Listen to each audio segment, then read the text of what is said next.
Welcome back in, Scott Beason, Yellowhammer Radio.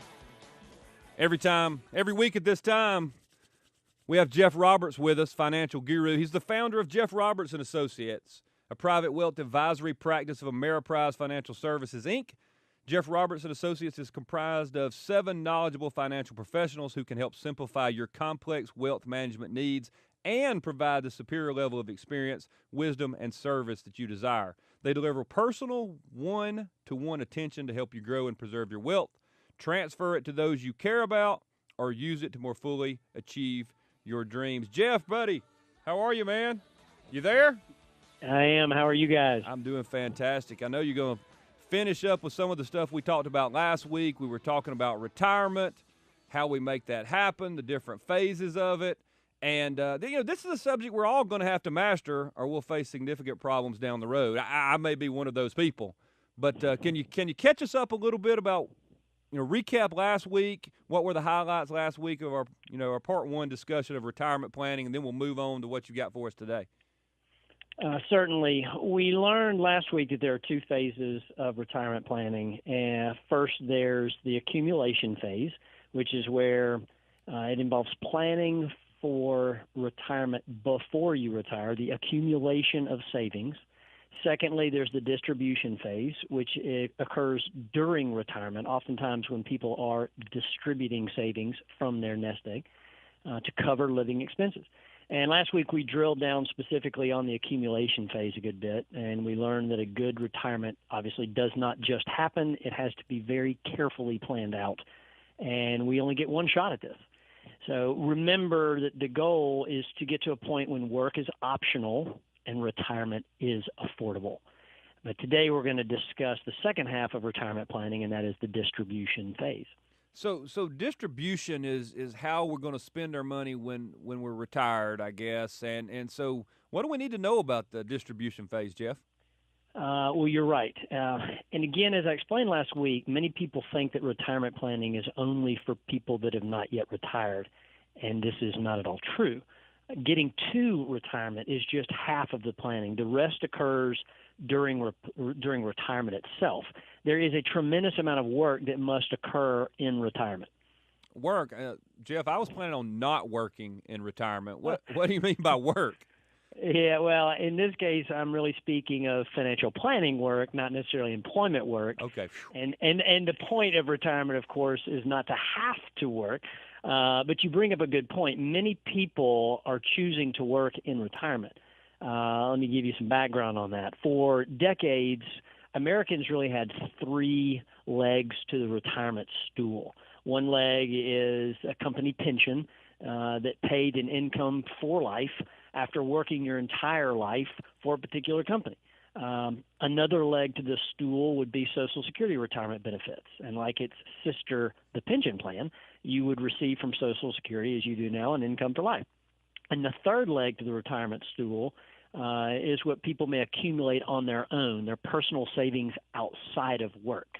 Now, today, most companies no longer provide pension benefits or defined benefit plans, pension plans, where you receive an income for life. Those were traded in for things like 401k plans, and if you're a nonprofit organization, things like 403b plans. So there's really, with only 2 legs to the retirement stool, being a personal savings and a 401k plan and Social Security, that changes things. And you really have to maximize your years in the accumulation phase. So if you add it all up, pensions are gone, mostly. Social Security is likely going to be paying less, not more. Most people kind of agree with that. People aren't really saving enough into their things like their 401k plans, and we're living longer. So for some people, that may mean retiring from their job or career, but then transitioning to another job that maybe is something that they actually love with all their heart. And where I've seen people retire and have earned $100,000, $200,000 or more, but then they go to do something where they only earn a fraction of that amount, but they're passionate about what they do. They stay active in retirement, and they've created a third leg to their retirement stool of having a little bit of part-time work that comes in. So, tell us more about this financial planning work in retirement that people need to be thinking about. Yeah, sure. So here's how I explain this to clients in retirement or entering retirement. I want you to picture a bucket. And you know the one, a galvanized metal bucket with a handle on it. You can probably buy them at Home Depot. Yeah, your kids are beating on them in the basement when you're trying to watch TV. That's it. Exactly. During the accumulation phase, the emphasis is on putting money into the bucket and filling up our water level almost to the top. That's your nest egg. Okay. So when our bucket is full of savings, we enter the distribution phase. And if you only have two legs to your retirement stool, which is your savings and Social Security, then you may need to start taking some income off of your bucket. So you attach a spigot to the bucket down at the bottom, and your bucket hopefully is full of savings. So here is the important part of, quote, the planning work in retirement. Very, very important. We both know that if you go to that spigot and you just crank it open as far as it'll go, the contents of that bucket will come flowing out overwhelmingly, and the water level of the bucket will drop precipitously. In no time at all, your bucket will be half empty. So retirement planning in retirement, the distribution phase, is about spigot control. And as a rule of thumb, generally, you should not plan to distribute more than 4% of your nest egg on an annual basis, 4% coming out of the bucket on an annual basis. And in low interest rate environments, like what we're experiencing right now, it may be necessary to target only a 3% annual distribution if you want your money to last throughout your lifetime. So, Jeff, you're talking about 3 or 4%. What's significant about those numbers? Why do you pick those numbers out? Well, when in the distribution phase, actually retired, you have many important issues to consider.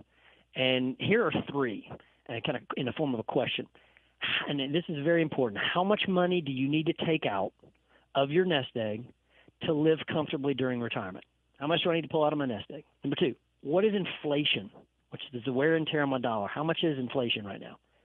And then how much is my portfolio growing on an annual basis, or in some case not growing? So how much money do I need to take out of my plan, out of my bucket? What is inflation, and what's my portfolio growing by? The answer to the first 2 questions tells us the answer to number 3 and what it needs to be. So let's play with the numbers, for example. All right, so if the question number 1 is how much money do I need to take out of my nest egg to live comfortably in retirement? Well, let's assume, just for purposes of our conversation today, that you need to be distributing the full 4% out of your nest egg, out of your bucket. Okay. Turn the spigot on and let 4% come out. Well, then question number 2, what is inflation? The wear and tear on my dollar. Let's assume inflation is at 2%. So if my income distribution, my nest egg is spitting out 4% to cover the expenses, plus a 2% inflation, that means your portfolio has to grow at 6% just to break even. And as an advisor, I'm going to ask that person in that situation, where are you going to get a consistent return of 6% on your portfolio year after year being in retirement? And what happens in the years your portfolio doesn't grow at 6? Let's say market conditions cause it to actually decline by 6. Then what do you do? So people in retirement need to be adjusting the amount of their income distributions based on the size of their portfolio as it ebbs and flows. Let me give you an example. Take $1 million portfolio. If you're lucky enough to have $1 million, I'm just using big round numbers because it's easy. Yeah, it's easier for math for me. That's right. It's easy math. So if you have a portfolio, it's $1 million, and let's say you take out 4% income distribution, that's $40,000 a year that you're taking out of the portfolio. Now, let's assume the portfolio declines by 10%, and that's due to the market falls 6%, and you're taking out your 4% distribution, so those two combined cause the portfolio to be down 10%. So your $1 million goes to $900,000 left in your portfolio. So if you still pay out $40,000, which was 4% of the original amount, that's no longer a 4% distribution. That's a 4.44% distribution. So you're taking the same amount of money dollar amount wise, but it's a higher percentage of a smaller number. And that's where you got to be real careful. So if you your distribution then should be adjusted. Now you should only take 4% of $900,000 which is $36,000 a year, where originally we were taking out $40,000 a year. So remember, you want to basically safely pick a piece of fruit off of your tree, but you don't want to break a branch when you're in retirement. That makes a lot of sense. So people have to. Some people think they retire and they're set on this automatic schedule and they're just taking this money out. And if you're not watching it closely, I guess that's what you're telling me. If you're not watching it closely, you can end up taking out too much because you're not paying attention to your portfolio. I this is what you say. So inflation, I understand that inflation can be a problem. So what does that mean to people in retirement? Because I understand not taking out too much on my own, but I think when inflation begins to start muddying the waters a little bit. It's a very important piece. Inflation is a general increase in prices and a fall of the purchasing power of money. And it's the silent killer. So inflation right now is around 1% or so today, which is very low historically. And since the 1920s, if you kind of look at long-term averages, inflation has really averaged about 3% historically on average, which is 3%. And so when we're doing forecasting with clients, we generally assume a 3% number versus where we actually are today, which is kind of a little low. So a 3% inflation means prices of goods and services are going to double on average about every 24 years. So whatever your nest egg is worth on the first day of your retirement, it will have to be worth twice that amount 24 years later, assuming a 3% average inflation, all while carving you off income distributions so that you can enjoy your retirement each year. Wow, that's something I had not thought about. So you have to retire with large amounts of savings, live off a small portion of your nest egg, grow your retirement savings to compete with the impact of inflation, all while managing to adjust your living income as your portfolio naturally increases or decreases. How do you do all that in retirement? It's a lot, and my suggestion is you work with my team. We develop long-term relationships with clients that are going to last throughout retirement, because this kind of planning spans, again, over your entire life, before and during retirement. By working together, the goal is to help clients to know what questions to ask, know what problems may lie ahead, and know what adjustments they need to be making. And our goal is for clients to live in retirement with financial confidence. And we believe that comes with a relationship with our firm. Jeff, what are some of the most common mistakes that people make in this distribution phase? I'll ramble off a few, just kind of bullet points, and they're in random order. Number one, carrying too much debt in retirement. In my opinion, debt at all in retirement. People should be as debt-free as possible when they want to retire. People being unaware of the risk exposure in their portfolio. As you are retired, you better be crystal clear on the components of your portfolio that can create the most volatility, and making sure that regularly you're adjusting your portfolio to make sure that it doesn't creep in risk in the wrong directions. 3 would be enabling dependent or financially irresponsible children. We see a tremendous amount of this from people in retirement that are still just paying the bills or helping out people that are just financially irresponsible, and that oftentimes doesn't improve. 4 is taking Social Security retirement benefits too early. The longer you delay Social Security, generally speaking, they increase about 8% on an annual basis if you don't take them. So if I don't take my benefits at age 65 and I take them at 66, I just got an 8% raise in my Social Security benefits. If I delay it from 66 to 67, I get an 8% raise in my Social Security benefits. Taking them too early, you lose some growth of your benefits. I'd say number 5 would be not implementing a tax plan to harvest IRA qualified money assets that sometimes are in lower tax brackets. Sometimes that's possible for some people. Pulling income distributions too large for their nest egg to possibly be able to support is another issue, kind of what we talked about a minute ago, where people turn the spigot on too much. Failing to adjust the retirement income distributions that they're making in years where the market or their portfolio is down or has dropped in value. and not protecting themselves against incredibly high costs of long-term care that can stem from an illness or injury while being retired.